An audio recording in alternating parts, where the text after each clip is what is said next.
Hello everyone, this is Ashu Raghav, founder of LWC academy. So totally आज हम बात करने वाले हैं अपना की पॉइंट से, जो कि है कंसिस्टेंसी। सर, पढ़ाई में कंसिस्टेंसी को कैसे मेंटेन करें। अगर आप क्लास 8th में, 9th में, 10th में, 11th और 12th इन सारी क्लासेस में पढ़ते हैं, यानी कि इनमें से किसी में भी पढ़ते हैं, तो ये वीडियो आपके लिए होने वाली है। और मैं आपको कहूँगा कि इस वीडियो को लास्ट तक वॉच कीजिएगा। लास्ट तक वॉच क्यों करनी है? अगर आपने ये वीडियो वॉच कर ली तो फिर उसके बाद आपको किसी भी वीडियो को वॉच करने की जरूरत नहीं है। वो क्यों नहीं है, मैं आपको कुछ सर्टेन पॉइंट्स बताऊंगा। अगर आप इन सर्टेन पॉइंट्स को फॉलो करते हैं तो डेफिनेटली आपकी कंसिस्टेंसी मेंटेन हो जाएगी। उसके लिए आपको एज सच कोई स्ट्रिक्ट प्लान की जरूरत नहीं है। जो लोग टाइम टेबल बना लेते हैं तो डेफिनेटली आई से स्ट्रिक्टली की कोई भी प्लान की बनाने की ज़रूरत नहीं है। प्लान की बनाने की ज़रूरत मतलब कि मैं कहूँगा टाइम टेबल जो बना लेते हैं 5 से 6 मेरे को उठना है, तो वो तो कभी फॉलो हो ही नहीं पाता और ना ही आज तक मेरे से हुआ। तो आप क्या करोगे? तो उसके लिए मैं आपको कहूँगा कि कंसिस्टेंसी को कैसे मेंटेन करना है। अगर आपको फियर लगता है साइंस से, अगर आपको फियर लगता है आपका मैथ से, अगर आपको फियर लगता है आपका SST से, आपको फियर लगता है इंग्लिश से, कोई भी सब्जेक्ट हो, तो उसमें किस तरीके से आपको क्या सर्टेन स्टेप्स लेने चाहिए जिसके बाद आप इजीली उस सब्जेक्ट को अपना फेवरेट और इंटरेस्ट डेवलप कर ले। देखो, सबसे पहले मैं आपको बता देता हूं, कोई भी चीज को अगर आपको स्टार्ट करना है तो उसको 0 लेवल से स्टार्ट करें। 0 लेवल से स्टार्ट क्यों करें?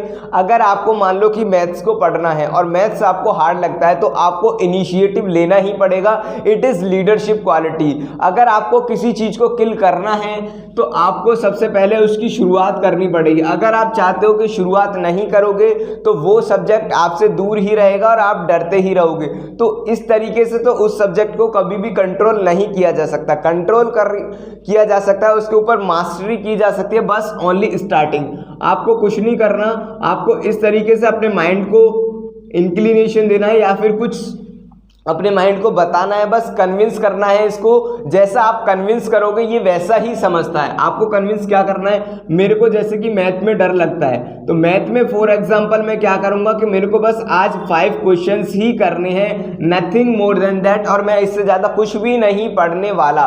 तो मैंने जो आज शुरुआत की वो 5 क्वेश्चंस के साथ की। तो जैसे ही मैं 5 क्वेश्चंस कर लूँगा मैं मैथ को क्लोज कर दूंगा। आपको मैथ में कुछ भी नहीं आता, ABCD नहीं आती मैथ की। आपने कंसेप्ट पढ़े, कंसेप्ट किस तरीके से पढ़े? कंसेप्ट के लिए आप, आई होप आप किसी की कोचिंग को भी ज्वाइन कर रखा होगा। नहीं कर रखा हो तो आप LWC अकेडमी आइएगा। यहाँ पर 9th 10th 11th 12th mathematics, 9th 10th के लिए specifically science course as well as English के लिए एडवांस लेवल सारे कोर्सेज अवेलेबल हैं। आप विजिट कीजिएगा। Offer minimum few seats are available, तो आप जल्दी से जल्दी रजिस्ट्रेशन करवा लीजिएगा। बहुत कम सीट्स बची हैं। आपको क्वालिटी कंटेंट प्रोवाइड भी किया जाएगा।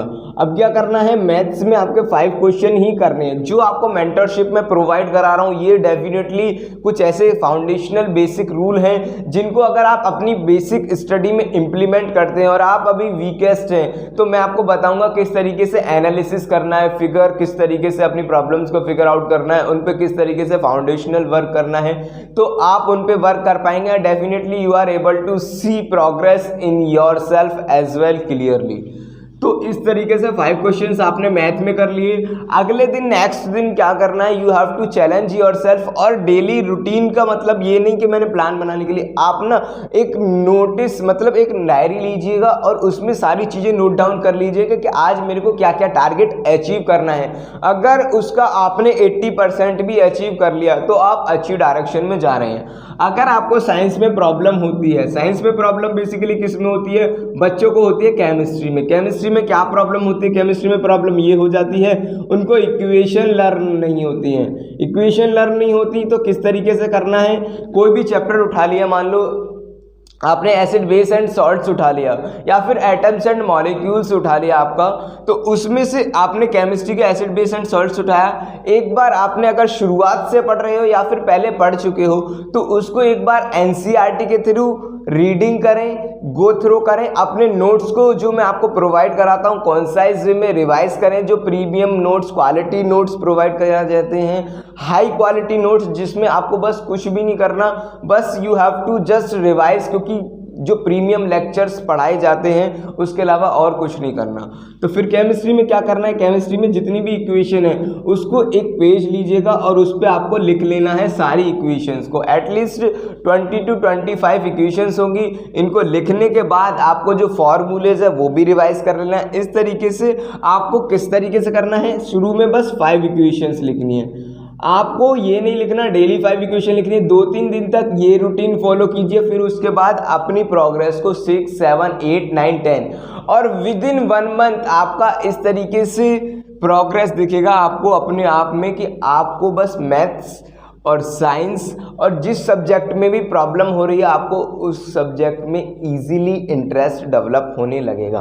किसी भी चीज़ को आपको अगर मास्टरी कवर करनी है तो उसको सबसे पहले आसान बनाइएगा और आसान बनाने के बाद उस पर आसानी से उसको कंट्रोल किया जा सकता है। जब तक किसी चीज़ को आप सिंपल नहीं बनाओगे, कॉम्प्लेक्स को ब्रेक कर लो स्मॉल पीसीस में, फिर उसके बाद उसको अगर आपने तोड़ के खाओगे तो आसानी से कवर किया जा सकता है। इसके बाद मैं आपको इंग्लिश में बताऊंगा। इंग्लिश में सबसे ज़्यादा प्रॉब्लम क्या होती है, इंग्लिश मीडियम वालों को ये होती है। इंग्लिश में उनको इंग्लिश ग्रामर में सबसे ज़्यादा प्रॉब्लम होती है मॉडल्स, सब्जेक्ट वर्ब एग्रीमेंट और आपके एनालिटिकल पैराग्राफ, लेटर हो गया। तो उसके लिए भी मैं आपको यही कहूँगा, अगर आप राइटिंग सेक्शन डेवलप करना चाहते हैं, राइटिंग सेक्शन में आपका आ गया लेटर, तो आपको कुछ नहीं करना, फर्स्ट डे में बस फॉर्मेट को पढ़ना है और फॉर्मेट को 2-3 बार पढ़ने के बाद आपको उसको खुद सेल्फ प्रैक्टिस करनी है। अगर आप इस तरीके से करोगे तो आपकी कंसिस्टेंसी डेवलप हो जाएगी और विद इन 21 डेज या 25 डेज अगर आप ऐसा करते हो तो definitely I am going to commit you कि अगर आप इस तरीके से करते हो और आप अपना जो भी रूटीन, अगर आपको कोई भी इम्प्रूवमेंट दिखती है तो आप कमेंट सेक्शन में अपनी कमेंट को ड्रॉप कर सकते हो। और इस तरीके की फर्दर वीडियो मैं एक और लेकर आ रहा हूं जिसमें सितंबर से आपका फरवरी तक प्लान बना रहा हूं और उस पर अगर आप वीडियो पर स्टिक रहते हो, आई होप आपने ये वीडियो लास्ट तक वॉच की होगी। अगर आप उसको फॉलो करते हो तो डेफिनेटली आपका 95% आने से कोई नहीं रोक सकता बोर्ड एग्जामिनेशन में। Thank you for watching this video. मिलते हैं नेक्स्ट वीडियो में, तब तक के लिए जय हिंद।